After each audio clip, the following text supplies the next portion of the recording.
Hello and welcome to Better Than Fine. My name is Darlene Marshall and I am your host. And Better Than Fine podcast is about what it means to live life above zero. What does it mean to deserve more than being just okay? So this podcast is about exploring ancient wisdom and modern science, the intersections of those things, of psychology, philosophy, wellness, well-being, fitness, nutrition, all of the varying aspects of what it means to be human, how to cultivate a life that is well lived, about being instead of doing. And today's episode is going to be a quick one. It's what is positive psychology? Traditional psychology was the study of dysfunction in the mind. It was this looking into depression, anxiety, schizophrenia, bipolar disorder, all of the problems that could come up in the mind. And for a century, we dug into, with the scientific method, what are the problems in the mind and how do you resolve them? And we've made some remarkable progress. But generally, that just brought people to a baseline, to zero. So they brought them from negative to okay. But that's not the same thing as doing well.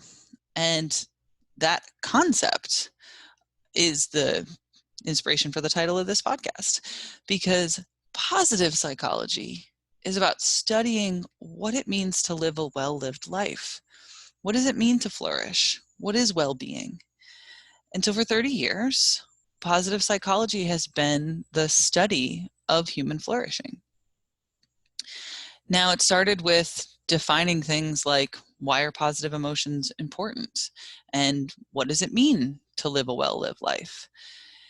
It started with looking into if hedonic pursuits, the concept of the hedonic treadmill of just pursuing pleasure for pleasure's sake, ultimately you adapt to your environment. So if you're just pursuing pleasure for pleasure's sake, you always need to up the stakes and pursue bigger and go harder. Eventually, you start to get these abhorrent behaviors, and you're cultivating dysfunction at that point. So that would be hedonic. But Aristotle's concept of eudaimonic, what does it mean to have purpose, to serve purpose in the world? So positive psychology started on the foundations of investigating what it meant to flourish and to have well-being. And once those foundations were set, then it was creating models around how do we examine those things.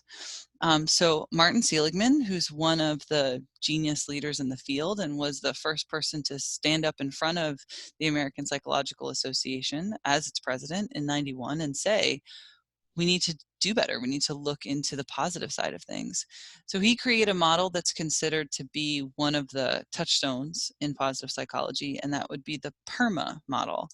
So that acronym stands for positive emotion, engagement, relationships, meaning, and accomplishment. And those are considered to be the pillars of studying what it means to flourish. Someone came along, and I apologize, I don't have the name right off the top of my head, but they added vitality, which is physical abundance, physical resiliency. So positive psychology is a science as well as a theory.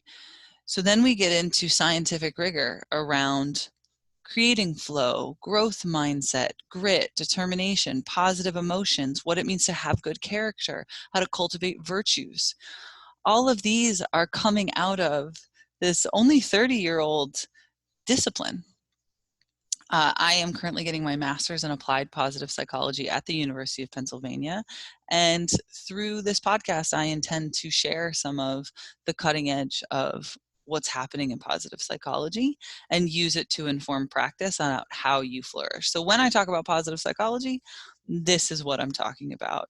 This scientific discipline, influenced also, to their credit, by ancient wisdoms. They looked to build on philosophy because people have been pondering these ideas of a well-lived life for thousands of years. We are not the originators of these ideas. we're looking to add a layer of scientific understanding to contribute on top of what other people have built, which I believe is a big part of human purpose. So thank you for taking the time to listen to this brief snippet about what is positive psychology. If you'd like to learn more, I've got a link in the show notes up to my website for a whole bunch of books that can teach you about what you're looking to cultivate in your life. And I hope that you enjoy it. Thanks very much, and we'll see you soon.